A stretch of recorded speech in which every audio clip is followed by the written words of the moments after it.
Okay, everyone, I think we're going to get started. There'll probably be a few other folks trickling in, but wanted to thank all of you for being here today.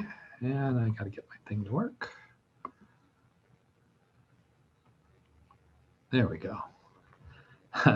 My name is Kelly Brodbeck, and I'm the product manager for Teledyne FLIR's commercial UAS business. And I'll be presenting today and making some introduction to other folks that are on our team. As we go through this, if you can send any questions to the Q&A function, and we'll answer questions at the end of the presentation. It should take about 20 to 25 minutes to do. I am aware that some of you attended a webinar a few months ago when we had, among other topics, this topic today of thermal zoom. But I wanted to do this one again. We did that previous webinar when we had just released our Vue TZ20 product. And although we work with customers during development and we had beta tests of various kind, our experience, with real world situations with the product was limited at that point. So over the last 3 months, we've actually sold a number of units and are starting to hear the stories from our users as to when they're using the TZ20, when they're using thermal zoom, what kind of difference it makes, how they think it compares to other products that are out there that make similar claims about thermal zoom effectiveness. So today is really about sharing some of the stories and imagery that have come about over the last couple months. And I think what you'll see is that this is really a unique thing, thermal zoom, and our TZ20 product is really a unique product within that space. No one else has what we have with this thing. For those of you who have already bought it, who are here, we have been optimizing the settings on the product, the default settings for the most part. We want this to be as plug and play as possible when you take it out of the box. So we've changed some things so that those first images that you get are different and we think better. So I want to show that as well. But first, we have some business housekeeping. I think many of you are aware that FLIR is now Teledyne FLIR. You can see from the little logo up here, it's new. This was an acquisition by Teledyne of FLIR. It was completed in May, and it's something that we are extremely excited about. I've gone personally through a few acquisitions and mergers in my career, but this one's pretty unique and special because just the way the two companies fit together so well. If you looked at Teledyne before the acquisition, they had a lot of products across the electromagnetic spectrum of imaging systems. But the one area where they had a bit of a hole was infrared. And of course, FLIR is the king of infrared. So by combining the two companies, both companies were global before, but you have this $5 billion global company that really delivers products and solutions across all wavelengths, all applications. We like to say from the deep sea to deep space, and land and air in between. It's really true. And the Teledyne leadership that I've met, and I'm an engineer myself, and these are people with PhDs in physics and engineering, sharp business people for sure, but all with deep technical backgrounds. So this, FLIR was, I think one of the best companies I've ever worked for. I think now it is the best with the addition of Teledyne and all the things that we can do to stay ahead of all the copycats that are out there and really bring true innovation to the market, like the technology that we're going to talk about today. So, full range of cameras, sensors, integrated solutions, and a full range of delivery systems. We're going to focus down here today on the SUAS space, but this is really a very capable company that we are today, and we're very excited about it all. One other piece of housekeeping before we dive into thermal zooming is just to talk about thermal a little bit. I know many of you are very familiar with thermal imaging, but just briefly for those of you who are not, for whom this is new, it's basically a part of the electromagnetic spectrum that's outside of the visible range. The wavelengths that our sensors can detect correlate with certain kinds of heat signatures. So these sensors are very useful for seeing people in the dark, seeing through smoke and fog and various obstructants. What our cameras are an array of pixels, right? And each of those pixels can be turned into a kind of thermometer, and you can get a temperature reading if it's set up correctly. This is a world of radiometry. You'll hear about radiometric thermal cameras. So you can use a radiometric thermal camera to see what we have here is a pump getting hot, and you can measure, if that amount of heat is okay or not, and do all sorts of corrective actions. Thermal and IR imaging, really useful for enhancing things that are far away, that it gives you levels of detail that visible alone doesn't give you. And we have technology where we blend visible and thermal images together. And then, of course, detecting people, animals out on the road, bicyclists, a lot of application for thermal in the automotive space. So powerful technology that we play with here. Okay, so let's turn to today's topic, small UAS and thermal, but this whole area of thermal zoom. So taking a thermal image like this, and okay, what am I seeing here? And really zooming in and seeing with accuracy, there are people here, there's a car here, this is an archway. Thermal zoom is really about optimizing the power of thermal and putting a very useful tool into everybody's hands. And it's really become standard in the UAS space. A couple of years ago, it was the cutting edge newfangled thing.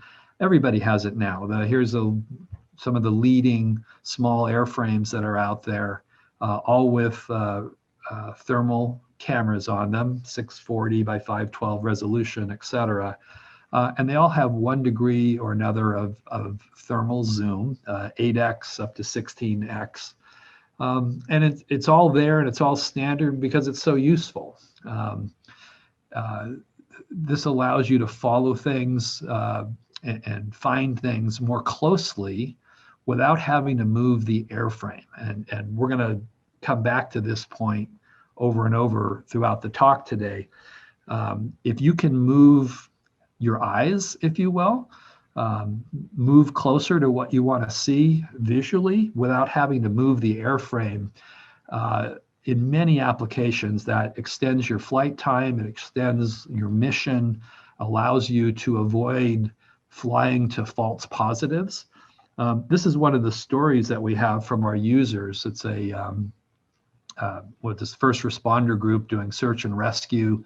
They were in California in a chaparral kind of open space. So rolling hills, grassland, some rocks here and there, some trees here and there, but looking for an older person that had wandered away.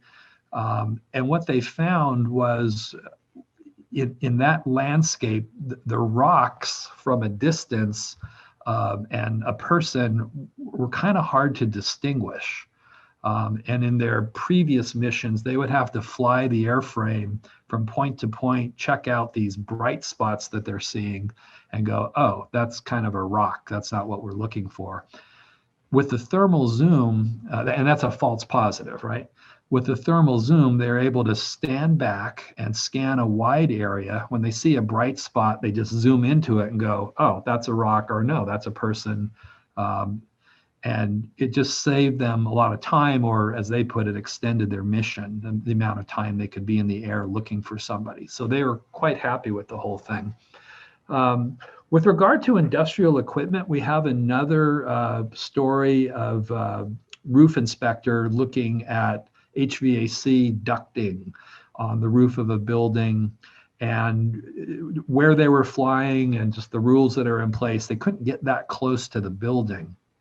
But they, with the thermal zoom, were able to stay, set back as far as they were supposed to. They're above the building, but zoom in and get some very nice shots of leaks in the ducting, and then put a tag on that so that the maintenance crew of that building can go take a look at what the problem was.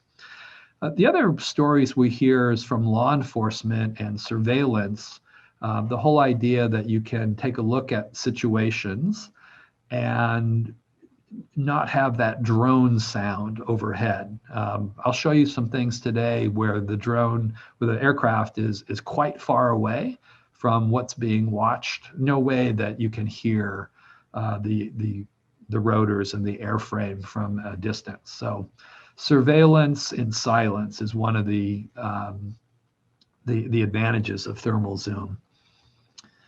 However, not all thermal zoom is created equally. In fact, our Vue TZ20 we think is very special and unique, and pretty much everybody else has an inferior zoom capability in thermal because it's pure digital. So what you're doing in a digital zoom is you're just taking a fraction of the pixels and expanding them. So it looks bigger and looks like you're closer, but you have less pixels on target and the image gets fuzzy and blurry, harder to see detail, harder to see the difference between a rock and a person, for example. So I just created a little basis here, common thermal resolution these days would be a 640 by 512 thermal camera. At standard viewing, what we call the 1x zoom level, you do the math, it's a little north of 300,000 pixels that are available. When you go to 5x, suddenly our competitors will drop to 23% of that original 1x level because they're just cutting down the number of pixels, focusing on a certain area and blowing that area up on the display. It's a lot less resolution. With the Vue TZ20, because we have two thermal cameras on the payload, when we go from 1x to 5x, we maintain the number of pixels on target. So you get to 5x and you still have all 300,000 plus pixels looking at the image. When you go to 10x, the digital zoom is down to 6% of the original level. We do a digital zoom going from 5 to 10, but we still have 25% of the original level. And I'll show you how good that still looks. At 20x, no one else has that. And while we're down to 6% of the original level, there are situations where that's super important. And I'm going to show you one of those situations today. Bottom line, at any of these zoom levels, we're putting more than 4 times the number of pixels on target. And that's why this is so powerful. Okay, first let's look at some still images, and then we'll do video. The TZ20 records both. This is 2 airframes, a competitor flying a competitive thermal camera, and the TZ20 is flying on the DJI Matrice. A couple things to point out here. First of all, this is 400 feet up in the air. We're a third of a mile away from this area here that we want to investigate. You can see here, our competitors do certain settings with their cameras to try and get contrast and clarity. Some people might say, yeah, I like that picture. It's, the things that I want to stand out. It's very crisp. Over here, there's more noise, but this actually isn't noise. This is the ocean, and this is the normal amount of heat variation that you see in the ocean. You can see here the horizon bending around. We like this better, and that's why we've set the default settings on our camera in this way. You'll see in the thermal zoom situation, if you start out with these sorts of settings, you run into problems, and this is one of the reasons why we don't why we do it the way we do. So here's no zoom, us versus them, if you will, okay, from quite a distance away. This is the 5X, so we still have all 100% of our 300,000 pixels on target, and you can see it's a nice crisp image. Here's the ocean. This is buildings, a parking lot next to the beach. You can see the detail in this palm tree here and these other trees. Here's a person, here's a person, here's a car. We're kind of zooming toward this round feature because it's, I mean, we're really far away. It's we needed something big and round to use as a reference point. Over here, starting to be a big fuzzy blur. And this chimney thing here is getting washed out. Here you see a nice granularity. Little difference in the field of view between these two systems. It's why they're sized a little bit differently, but I think it's still a pretty good apples to apples comparison. If we go to 10X, forget the other guys. I mean, there's just, you can't even see anything there. We still have a lot of pixels on target. We're looking in here and just seeing more detail on what's going on. At 20X in this situation, no one else has this. This one, you know, okay, those are people, you know, a common technique, people will bounce in and out between these zoom levels. On the controller, it's just, you know, as you're scanning and moving and looking, you move from one to the other. The 20X has a very practical use case, which we'll get to, but this is what it looks like in this situation. Okay, well, let's look at the video for this, and I'll apologize if I mess this up a little bit. Sometimes well, you'll see. Let's just run the video and see how it looks. So we'll do about 10 seconds at each of the settings. You see the highway there, cars going by. And now we want to zoom into this building of interest and where people are hanging out and doing their thing.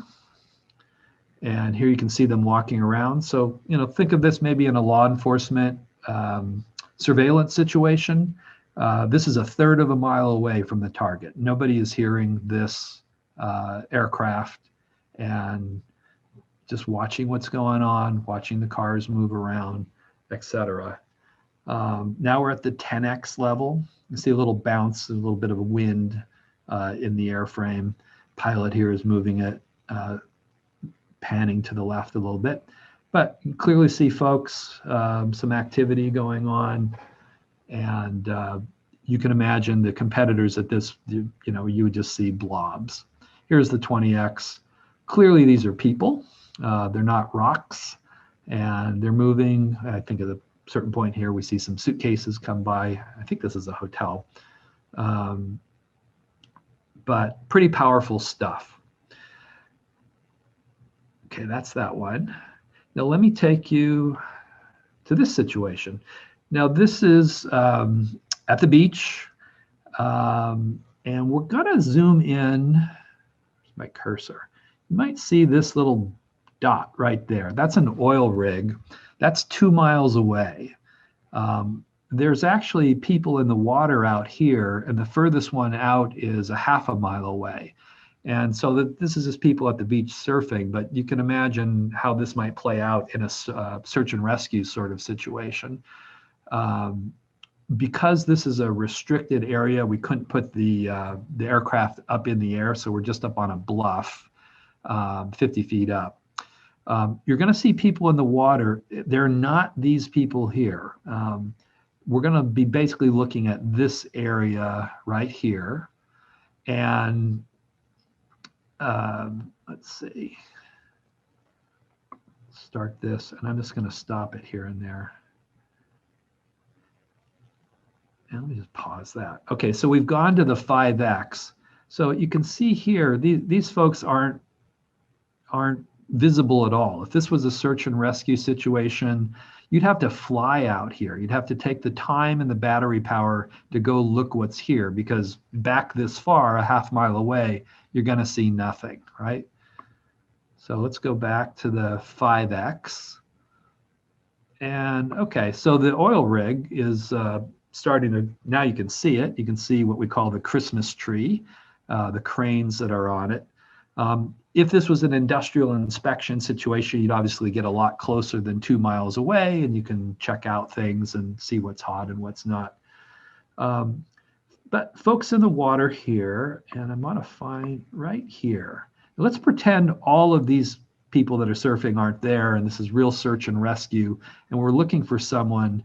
That dot right there is a half mile away, and you'll see it getting brighter, and then as the person is going underwater or the waves are going over them, this is how people look in the water when they're in trouble. They go in and out. With that 5X, you can kind of get a clue that maybe there's something there that you want to zoom into even more, and voila, there they are. This is someone way out there. This is a person of interest, and you'll see them getting brighter and less as the waves come and go. Now we're at the 20X, and this is that person there. And this is where the 20X really comes in and is helpful. Again, let's just pretend all these other guys aren't there. This is somebody that you're looking for. You're a half a mile away. So this is a pretty powerful technique for finding somebody that's out there without having to fly all over the place. Obviously, once you see an object of interest, you can fly to it and get a better look and confirm exactly what it is.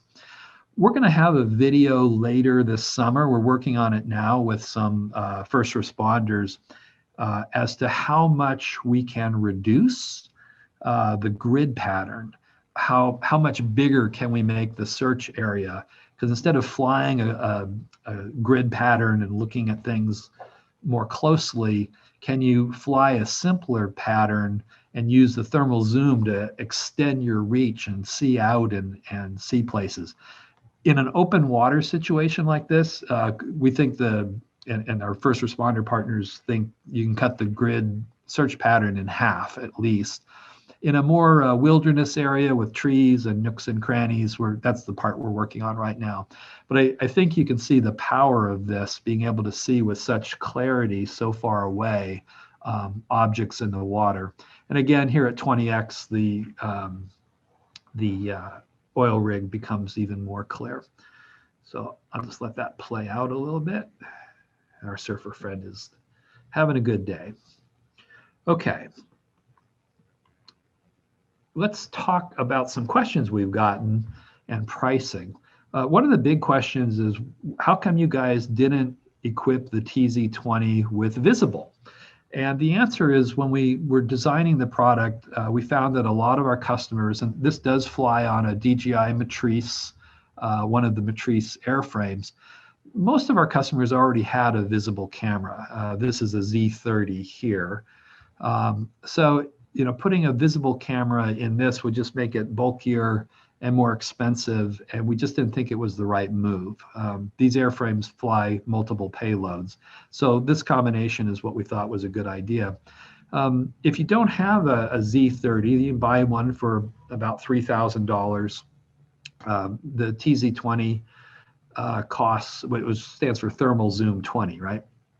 $7,500. So that system is $10,500. If you compare that to, say, the DJI H2OT, and we like DJI, and I'm not here to bash them or anything, but this is an EO/IR camera, but it has thermal zoom, but it's purely digital. So it goes up to 8x. You're just not going to see with this what you see with the TZ20, and it's more expensive. So that's why we made the decisions that we did. Now, speaking of price, and with regard to introductions, I want you to meet Martin Cross, and he runs our sales for our UAS business. His email is right there. My email will be at the end here as well, kelly.brodbeck@teledyneflir.com. Martin is your contact for sales. I tend to get involved with, if there's ever any product issues or product ideas. I love talking to our customers about, hey, why don't you guys try this and that and the other thing. So we're the team. But through July, we're offering a 15% discount on the TZ20. We want to get it out there more. We want more use cases, and we just want it in the hands of more people. This is not a price reduction. So if you call Martin on August 1st, the price will be $7,500. If you want to jump on this now's the time to do it. These generally will ship within a couple weeks of order acceptance. And the part number is here. This webinar will be posted so you can get all these numbers and things going forward. Just some quick specs that I want to go over. I've mentioned that this flies on the Matrice series 200 and 300.